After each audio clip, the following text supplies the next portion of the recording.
and a political campaign, and these are not in and of themselves bad things. These are tools for us to govern ourselves, and people should be involved in campaigns and in political parties. But they are trying to elect that person of their choice or that group of people. And so their message to the people is, elect this man, elect this woman, and they will go after whatever reasons they can to get people to vote for those individuals. Depending on whatever audience it is, they'll invoke the reasons that might get them to vote. Ultimately, they don't care if there's a reason or not. Hey, just vote for our person. You figure out your own reason. What's the difference with the church? The difference with the church is that while we want people to participate in that process, we don't, as an institution, say, vote for John Smith. We don't organize as a political party to get John Smith elected. What we organize to do is to teach the people who are going to elect him, or perhaps someone else, what are the principles by which we make those choices.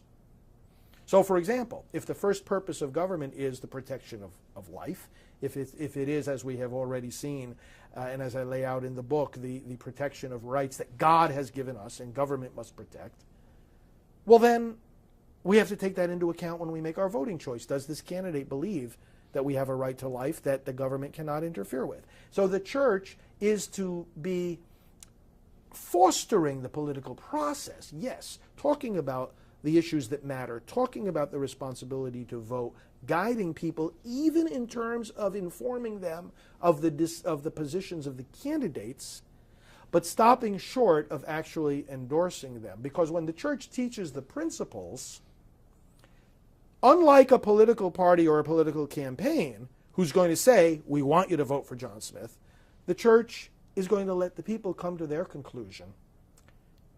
The church is simply going to say, when you make your decision, keep these principles in mind. You assert various times in the book that the Catholic Church is on a collision course with herself. What do you mean? The church is, in various ways, on a collision course with herself. We are involved, and when I say we, I mean the church in the United States, and also Priests for Life in particular, in a big battle with the current presidential administration over what's called the HHS mandate. They're trying to force us to violate our faith and our conscience in our employment practices and our health insurance in particular. And we're saying no. Now, the church is therefore insisting on her freedom to teach and live her faith, and is saying the government cannot issue any mandates contrary to that. But then we see the church issuing mandates of her own that limit our ability to teach and live out our faith. And I'm talking again about those mandates that come out at various times from bishops' conferences or dioceses that say that we cannot, for example, distribute certain voter education materials, voter guides, or appear to be too political or partisan. And it's like, wait a minute. We have the freedom to teach our teachings even if it appears to be political. Appearing to be political is not some kind of limitation on the church's freedom. But we're on a collision course with ourselves because we're speaking out of both sides of our mouth. We're saying at the one hand, yeah, we got to have the freedom to teach the faith. And on the other hand, don't say this because, it's going to run afoul of the tax law. There's other forms of collision course here related to this. The documents of the church, the popes, the bishops, have been very, very clear about the importance to engage the political process. We have an obligation to do that.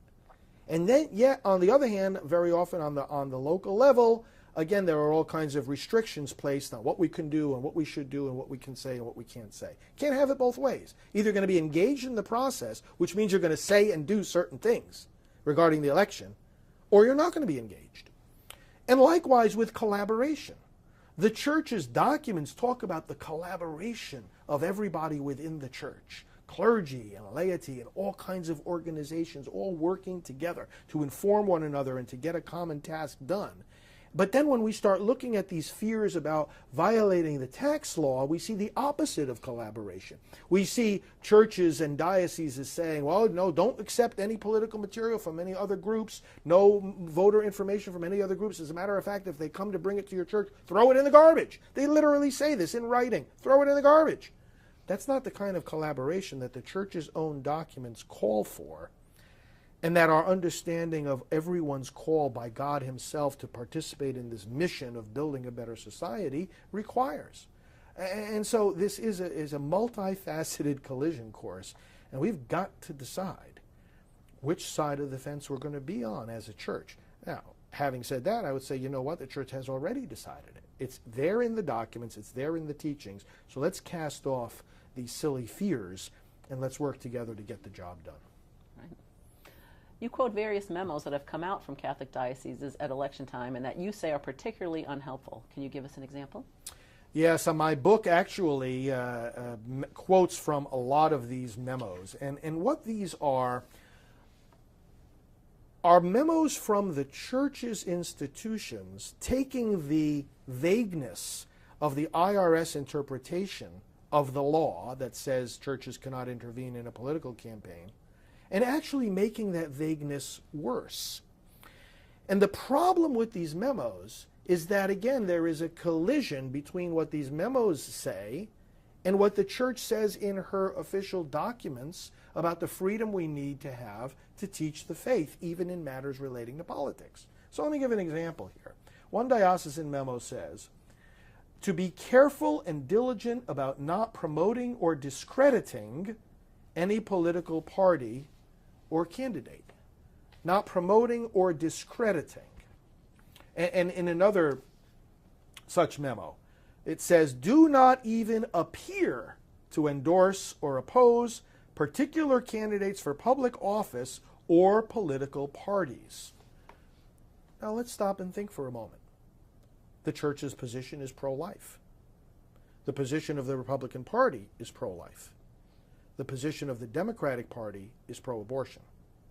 If I preach pro-life, am I going to appear to oppose the political party that is pro-abortion? Of course I am. How can I teach what the church teaches and not appear to oppose a political party that teaches the opposite? I don't know how we're supposed to carry this out. And then you have a memo that says this. Indeed, it is the church's right and obligation to make its teachings on moral ideas known.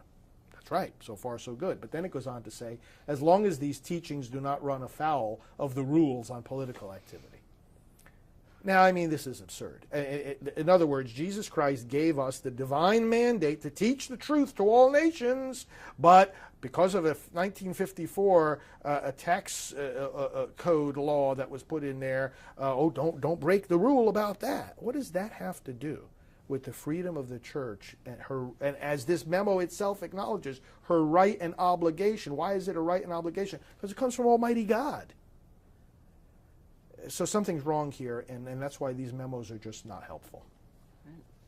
You describe in Abolishing Abortion how there needs to be a new, quote, opening of the windows of the church. What do you mean? You know, sometimes within the church we restrict ourselves far too much. And there is in our day very much a new climate of clericalism. And what we mean by clericalism, and it's not just a sin of the clergy, many of the laity fall into it as well, is this attitude that the clergy are to be given automatic deference. Just because we're clergy, anything we say goes. Well, that's not the teaching of the church. We have a specific role, a very special role. We are the ones primarily responsible for teaching the faith, and in a diocese, that primary responsibility is that of the bishop. The priests are co-laborers with the bishop, and of course, in the whole world, it's the primary duty of the Pope. So we acknowledge there is a structure, there's a hierarchy, there's authority in decision-making, but we also acknowledge that everyone in the church is equal. We are all equal by our baptism. We are all equal in our basic human dignity. So if somebody makes a decision, well, if it's a legitimate authority and a decision legitimately made, then those subject to that decision have to follow it. But they also have a right to know something about it. And there's a spirit sometimes within the church, there's a climate that says, well, you know, the decision was made and we get no explanation. Or there's a climate that is impervious to input, advice, or criticism. And the actual official teaching of the church is very, very different from that. And what we see, and I quote it in this book in various places, from the Second Vatican Council and from Pope John Paul II and from other places. And let me quote this, for example, is that by reason of the knowledge, competence, or preeminence which they have, the laity are empowered, indeed sometimes obliged, to manifest their opinion on those things which pertain to the good of the church. So when we're speaking, for example, about the church's role in elections, there are lay people that have a lot of expertise in this. Attorneys who will tell us we are free to say and do certain things. So a bishop shouldn't make a decision about what the diocese can and cannot do, or what the parishes can and cannot do, in a vacuum. He should make it with the proper input from these experts and really a listening heart. It's not all about your authority to do what you're going to decide.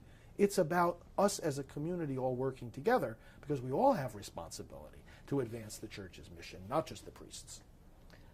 Your book articulates pro-life strategy and speaks about the need to increase the tension in our society about abortion. What does that mean, to increase the tension, and how is it accomplished?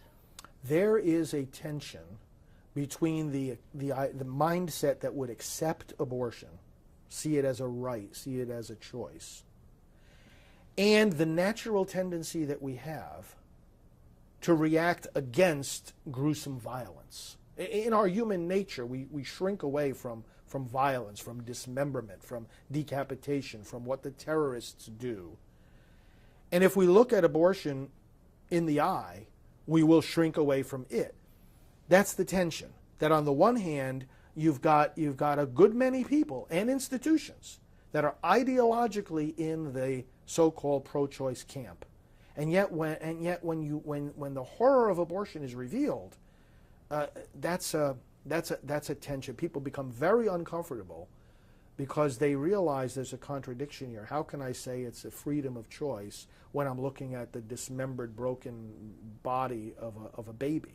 And you see that tension is reflected when those in the ideological camp that favors abortion will not even look at or speak about what an abortion actually is. It leads to the strange contradiction that those who favor abortion, the last thing they want to talk about is abortion. So we in the pro-life camp, we need to force that tension. If it's going to make people uncomfortable, you know what? That's too bad, because this is the only way out of this disconnect and blind spot, as we were speaking earlier. It's the only way out, is to have that tension and to recognize that that tension is necessary to resolve this conflict in our society.